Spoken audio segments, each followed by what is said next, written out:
Halo sahabat Gandrung, selamat datang di Pengadilan Negeri Banyuwangi kelas 1A. Berikut informasi tentang proses upaya hukum peninjauan kembali berbasis SIBI atau Sistem Isyarat Bahasa Indonesia. Apa itu peninjauan kembali? Berdasarkan Undang-Undang Nomor 8 Tahun 1981 tentang KUHP, peninjauan kembali atau disingkat PK adalah salah satu upaya hukum luar biasa dalam sistem peradilan di Indonesia. PK dapat diajukan terhadap putusan tingkat pertama, banding, kasasi yang telah memperoleh kekuatan hukum tetap. Bagaimana prosedur peninjauan kembali? Prosedur PK diatur dalam Pasal 66-77 Undang-Undang Republik Indonesia Nomor 14 Tahun 1985 tentang Mahkamah Agung. Permohonan PK diajukan berdasarkan alasan-alasan sebagai berikut. Apabila putusan didasarkan pada suatu kebohongan atau tipu muslihat pihak lawan yang diketahui setelah perkaranya diputus atau didasarkan pada bukti-bukti yang kemudian oleh hakim pidana dinyatakan palsu. Apabila setelah perkara diputus, ditemukan surat-surat bukti yang bersifat menentukan yang pada waktu perkara diperiksa tidak dapat ditemukan atau novum. Apabila telah dikabulkan suatu hal yang tidak dituntut atau lebih daripada yang dituntut. Apabila mengenai sesuatu bagian dari tuntutan belum diputus tanpa dipertimbangkan sebab-sebabnya. Apabila antara pihak-pihak yang sama mengenai suatu soal yang sama, atas dasar yang sama oleh pengadilan yang sama, atau sama tingkatnya telah diberikan putusan yang bertentangan satu dengan yang lain. Apabila dalam suatu putusan terdapat suatu kehilafan hakim atau suatu kekeliruan yang nyata. Bagaimana cara mengajukan peninjauan kembali? Pemohon datang langsung ke Pengadilan Negeri Banyuwangi menuju loket PTSP Pidana. Permohonan dapat diajukan oleh terpidana, ahli waris, penasihat hukum dengan membawa syarat-syarat sebagai berikut. 1. Melampirkan memori peninjauan kembali beserta soft copy dalam bentuk doc, Word, atau RTF. 2. Fotokopi KTP dan KK atau ahli waris. 3. Surat kuasa atau jika diwakilkan penasihat hukum. Perlu diingat, permohonan PK dapat diajukan hanya satu kali dalam satu perkara yang sama.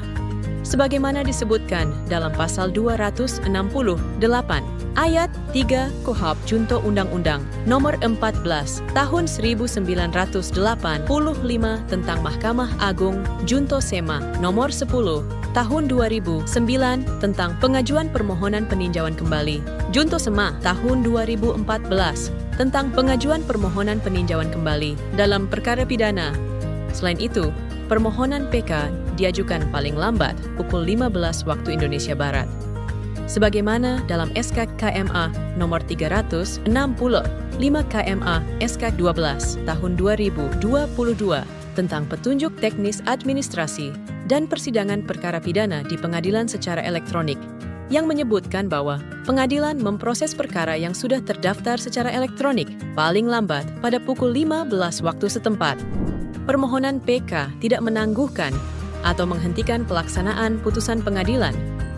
Permohonan PK dapat dicabut selama belum diputus, dan dalam hal sudah dicabut, permohonan PK itu tidak dapat diajukan lagi. Bagaimana alur peninjauan kembali?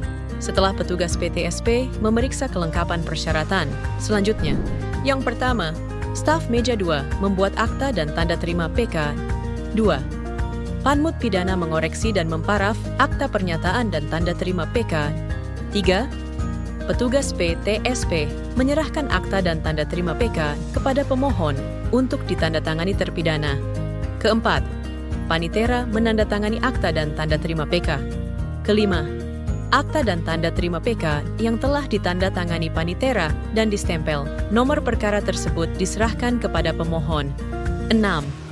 Pemohon menerima akta dan tanda terima PK dan menunggu panggilan sidang dari Pengadilan Negeri Banyuwangi melalui kantor pos. 7. Staf meja 2 menginput data ke SIPP.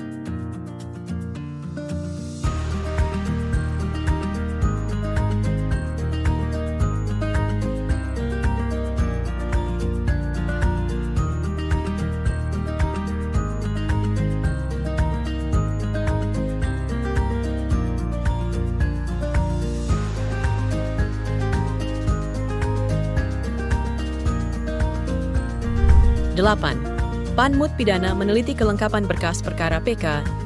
9. Ketua Pengadilan Negeri menunjuk Majelis Hakim. 10. Panitera menunjuk panitera pengganti dan jurusita. 11. Majelis Hakim menetapkan hari sidang. 12.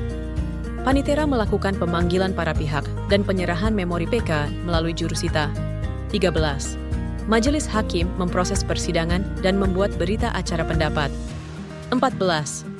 Panitera pengganti menyusun berkas PK. 15.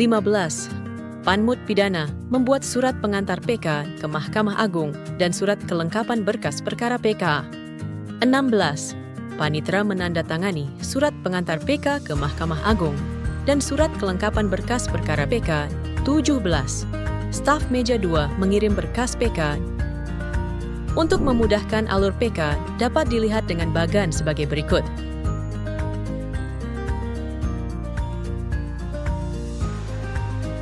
Bagaimana proses persidangan peninjauan kembali?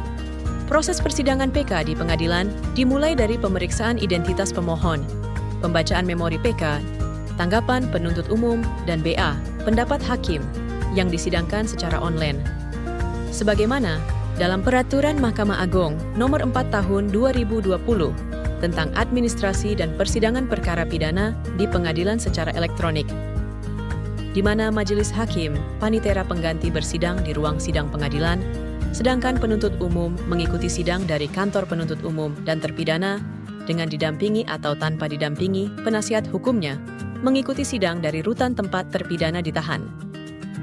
Bagaimana putusan peninjauan kembali? Mahkamah Agung adalah pemegang kekuasaan kehakiman yang berwenang untuk memutus permohonan PK. Berita acara pendapat dari pengadilan yang diperoleh dari pemeriksaan pendahuluan PK tidak selalu menjadi pertimbangan hakim Mahkamah Agung dalam memutus perkara. Putusan PK dapat berupa 1. Permohonan dinyatakan tidak dapat diterima. 2. Menolak permohonan PK. Atau 3. Menerima PK. Setelah 7 hari putusan dijatuhkan, salinan putusan Mahkamah Agung atas permohonan PK dikirim ke pengadilan yang memutus perkara tingkat pertama melalui SIPP. Kemudian, salinan putusan tersebut disampaikan oleh jurusita melalui surat tercatat kantor pos kepada pemohon dan termohon selambat-lambatnya 30 hari. Demikianlah informasi proses upaya hukum peninjauan kembali di Pengadilan Negeri Banyuwangi. Untuk informasi lebih lanjut, dapat menghubungi WhatsApp 0858 5222 9405. Website pnbanyuwangi.go.id, Instagram @pnbanyuwangi, TikTok @pn_Banyuwangi, Facebook @Pengadilan Negeri Banyuwangi, Twitter @pn_Banyuwangi.